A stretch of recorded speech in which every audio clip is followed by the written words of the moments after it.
গেলি কই হই হই রই রই ছাত্রলীগ গেলি কই হই হই রই রই ছাত্রলীগ গেলি কই কুড়িয়াছে না ঠিকানা এই বাংলায় হবে না কুড়িয়াছে না ঠিকানা এই বাংলায় হবে না কুড়িয়াছে না ঠিকানা এই বাংলায় হবে না লিগ তোর ছেলে ভর লিগ তোর ছেলে ভর লিগ তোর ছেলে ভর লিগ তোর ছেলে ভর লিগ তোর ছেলে ভর লিগ তোর ছেলে ভর ছেলে ভর ফাঁসি চাই ফাঁসি ফাঁসি ফাঁসি চাই ফাঁসি চাই কুড়িয়াছে না ফাঁসি চাই আলাইন ভাই আমরা মূলত বিগত কয়েকদিন শেখ হাসিনা এবং আওয়ামী লীগের অব্যাহত সন্ত্রাস ককটেল বোমাবাজির বিরুদ্ধে আজকে মানুষের নিরাপত্তার জন্য এবং নিজেদের নিরাপত্তার জন্য আজকে আমরা রাস্তায় নেমেছি।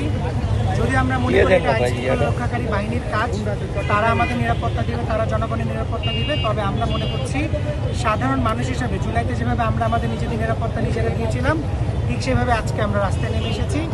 আর এর মূল কারণ যেটা আমরা দেখতে পেয়েছি, বাসে আগুন দেওয়ার কারণে বিগত কয়েকদিন আপনারা দেখেছেন প্রায় 14-15টি বাসে আগুন দেওয়া হয়েছে।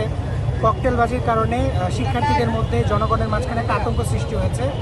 আজকে আমরা রাস্তায় নেমে সাধারণ মানুষ সহ প্রমাণ করে দিতে চেয়েছি যে আমরা লীগকে রেড কার্ড দেখিয়েছি, বাংলাদেশে আর কোনোদিন স্বৈরাচার গণহত্যাকারী আওয়ামী লীগের আর ঠিকানা হবে না এবং তাদেরকে প্রতিহতের জন্য সবসময় শিক্ষার্থী জনতা রাজপথে থাকবে এবং আমাদের কার্যক্রম চলমান থাকবে। আপনি কোন ব্যানারে আসছেন যদি একটু বলতেন? আমরা প্রাইভেট ইউনিভার্সিটির পক্ষ থেকে এসেছি। আপনাদের সংগঠনের নামটা কি যদি বলতেন? আমাদের সংগঠনের নাম private university students of Bangladesh PUSA. ধন্যবাদ।